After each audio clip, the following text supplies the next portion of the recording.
Recuerden, por favor, escríbanos a las redes sociales de Capital 21 y adopten a estos pequeños que les estamos presentando el día de hoy o algún otro más que tengan ahí en Defensoría Animal. Aquí les estaremos presentando muchísimas opciones para que lleven un perrito, un gatito y llenen de amor su hogar y su vida. Y mi querida Brenda, ahora vámonos con una sección que nos encanta, que es los 3 más. Los 3 más. ¿Con qué nos arrancamos? El número 3, Gaspar de Carolina Herrera. Estos son los 3 animales más consentidos en la moda. Carolina Herrera ha declarado que su encuentro con su mascota fue un amor a primera vista. Ella tiene un poodle negro llamado Gaspar.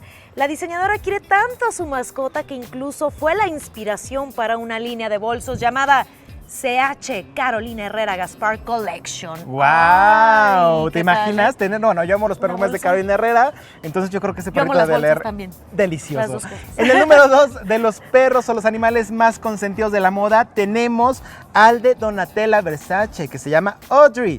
Donatella Versace tiene una perrita que siempre la acompaña llamada Audrey, en honor a Audrey Hepburn, ya sabes, esta actriz que protagonizó esta película de Desayuno en Tiffany's, y es una chiquilla consentida, pues ha declarado que recibe una dieta especial y tratamiento de aceite especial para su pelo. Ay. Falta que me hace, tócalo, lo tienes muy suave. ¿Usted te hace? Sí. ¿No me hace falta más? Bueno, nunca está de más un poco de consentido. Exactamente, y vámonos con el número 3, siamés. El siamés de Karl Lagerfeld.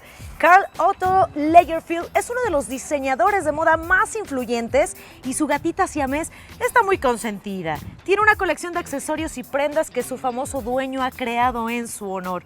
Esta gata es la más famosa del mundo de la moda, con contratos de belleza para su propia colección de maquillaje y accesorios. Además tiene una cuenta en Twitter con casi 40,000 seguidores, más que tú y yo juntos. Bueno, casi los mismos. Casi los mismos, ahí vamos. Tiene 2 niñeras y siempre viaja en primera clase. Qué bonito. Me gustaría estar en primera clase, viajar, sí, por lo menos viajar. Ya no pido que sean nuestros amigos, ¿no?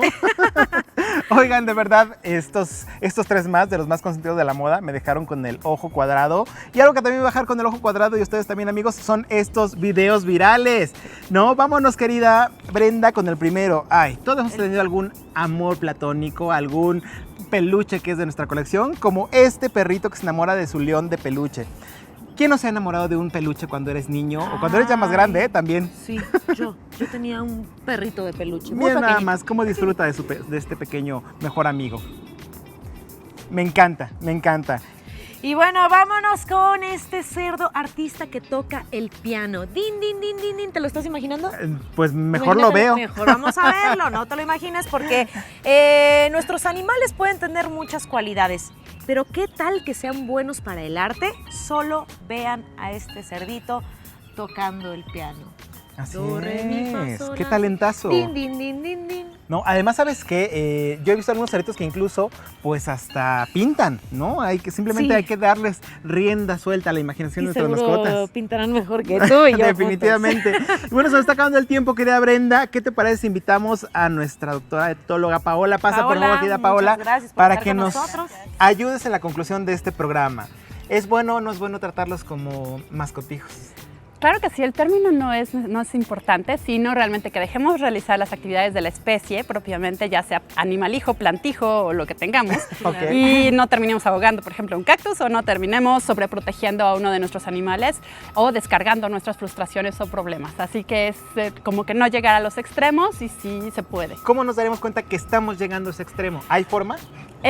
Pues hay veces que te lo tiene que decir alguien de afuera, o ellos empiezan a presentar patologías. Al presentar las patologías empezamos a ver que hay algo que no está bien, ya sea con nosotros o con ellos, ¿no? Entonces es importantísimo conocerlos al máximo para entonces ya decir, oye, esto está fuera de lo normal y algo está pasando, ¿no? Ser conscientes. Ser conscientes, Ser conscientes, exacto. Y preguntarnos cuando nuestro animal de compañía, perro, gato, ave, reptil, esté presentando una conducta que no es propia de su especie, tal vez por ahí nosotros no estamos haciendo de acuerdo a nuestro trabajo como propietario responsable, ¿no? Exactamente. Si hay que cuidarlos, hay que quererlos, pero con límite, ¿no? Exactamente, lo que es, ¿no? No tratarlos exageradamente. Y además, como estuvimos platicando durante el programa, el tema psicológico, ¿no? A veces no queremos un hijo porque sabemos que se va a ir y nuestra mascota va a estar siempre acompañándonos. Entonces, hay que dividir y hay que identificar esa pequeña línea delgada como ya nos lo platicaste. Así es muy importante. Gracias, Paola. Gracias a ustedes. Querida Paola.